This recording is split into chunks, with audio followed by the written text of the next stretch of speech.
나 잡으면 한 달 안에 대통령 탄핵된다고 하더니 하루 만에 이거 농담이었다라고 꼬리를 내렸습니다. 정치권에서는 명태균은 나보다 쟤랑 친하다라는 공방도 일고 있다고 합니다. 논란이 커졌죠. 대한민국 어느 누구가 검찰을 향해서 나 잡으면 대통령은 탄핵될 것이다 라는 얘기를 저렇게 언론지상에 대고 할 수 있을까 싶었던 인물입니다.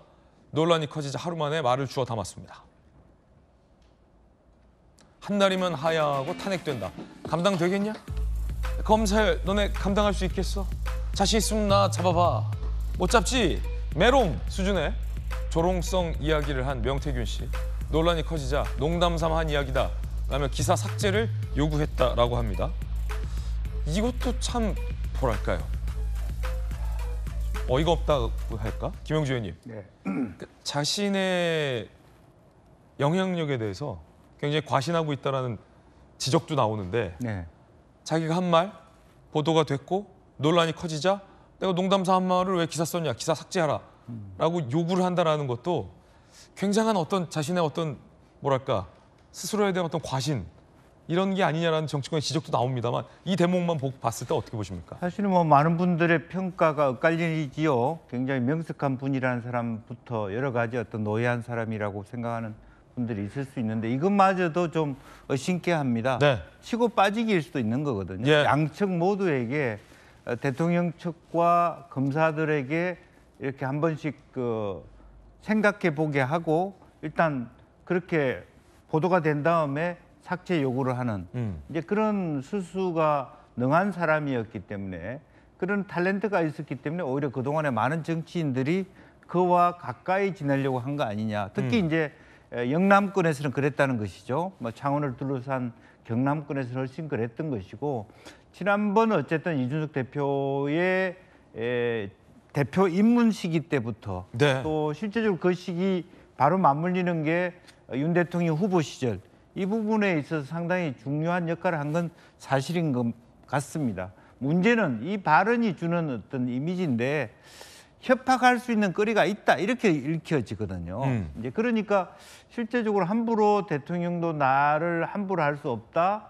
또 다른 한편으로 보면 이 정권에 대하여 검사들도 이제 더 이상 윤 대통령 측을 봐주지 않을 걸 이런 얘기들 아주 지금 시점상 상당히 생각해 볼 만한 애매하지만 좀 그런 지점을 타고 들어가는 것 같아서 이게 일파만파가 아니 될 수 없다 그렇게 보여집니다. 네. 자, 하루 만에 농담이었다. 진짜 비서는 저런 얘기를 언론에다 대고 저렇게 떠들진 않는다. 이런 지적도 있고요. 어떻게 보세요? 하루 만에 농담이라 한 것도 뭐랄까 조금 뭐 실체가 없어 보이기도 하고. 전주 의원께서는 어떻게 보세요? 저는 명태균 씨가 지금까지 한 좀 언행을 보면 굉장히 좀 과장이 많은 그런 스타일이 아닌가 싶어요. 굉장히 대통령에게 어떤 불순한 발언 아닙니까? 나 잡으면 한 달 안에 대통령은 하야 아니면 탄핵이다? 그래서 지금 명태균 씨 관련한 사건이 네. 지금 공수처에도 고발이 돼서 지금 공수처에 배당이 됐다 이런 좀 보도도 나왔거든요. 어쨌든지 간에 명태균 씨와 관련한 어떤 여러 가지 상황이 공수처뿐만 아니라 검찰 수사를 통해서도 뭐 이루어질 수 있는 상황이 아닌가 싶습니다. 그렇기 때문에 저는 이 말을 한 것은 결국은 나를 수사하지 말아라 하는 그런 강력한 암시 아닌가 그런 생각이 들어요. 그래서 이제 수사의 대상이 지금 되고 있는 상황이다 보니까 좀 나를 수사하지 말고 좀 나를 수사에서 배제해달라 뭐 이러한 이야기를 좀 이런 식으로 하고 있는 거 아닌가 저는 그런 해석이 좀 들고 있고요. 김영주 의원님과 같은 의견이신데 네. 전주 의원님께서 대선 당시에도 중책 맡으셨는데 명태균 씨가 정말로 대통령 부부와 사적인 친분이 깊고 실세입니까? 파워가 있었습니까? 그러니까 이렇게 대통령에게 제가 아는 바는 그렇지는 경고하는 거 않고요. 아닙니까? 그런데 또 명태균 씨가 이야기하기로는 이제 본인이 또 윤 대통령하고 알게 된 계기가 본인이 오세훈 그 시장의 예. 보궐선거 2021년 네. 보궐선거를 도왔고 또 이준석 대표를 또 당대표에 당선을 시켰고 이런 소문을 듣고 나를 도와달라 지금 이렇게 연락을 해왔다 이렇게 이야기를 하고 있는데 제가 오세훈 시장 2021년 보궐선거 때도 지금 옆에 앉아 계신 오신환 전 부시장도 핵심이셨지만 네. 저도 법률지원단장으로 그 선거에도 관여를 네. 했거든요. 그 명태균 씨의 저는 명자도 들어본 적이 없기 때문에 아니 그럼 제가 그런 궁금한 차원에서 진짜 이분의 말이 건 예. 어느 정도의 지금 과장인지 사실 굉장히 저는 과장이 많다는 그런 과장이 많다? 생각이 들어요. 아니 전 주임 말씀 종합해 보면 네. 지금 오 시장 선거 때도 못 받고 대선 때도 못 받다는 거 아닙니까? 그러면 뭐 실체가 없는 파워가 없는 사람으로 보이는데 물론 그런 그러게- 사람이 어디 대한민국 검찰에게 경고를 할 수 있습니까?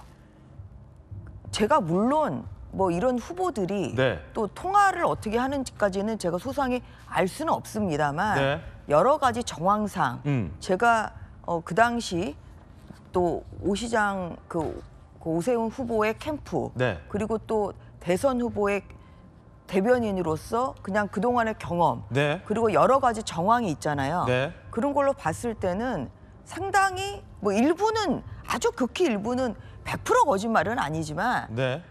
뭐 일부는 사실이 있을지 몰라도 상당 부분은 과장이고 허풍 아닌가. 그렇군요. 예, 저는 그런 생각이 들고 그런데 어쨌든지 간에 현재로서는 수사의 법망을 피해갈 수는 없습니다. 그렇기 때문에 본인이 마치 굉장히 대단한 사람처럼 지금 보이기 위해서 또 그 메시지는 아무튼 나를 좀 수사하지 말아달라 네. 이러한 강력한 또 생각으로 이렇게 여러 가지 이야기를 하는 것이고 예. 예.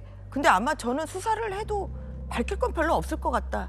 뭐 그런 생각이 듭니다. 실체가 없고 굉장히 과장된 사람 같다라는 개인적 견해. 결국 저렇게 큰 소리 칠 수 있는 건 영부인과의 어떤 통화 내용들이 더 있다라는 어떤 자신만의 자신감이 있는지는 모르겠습니다.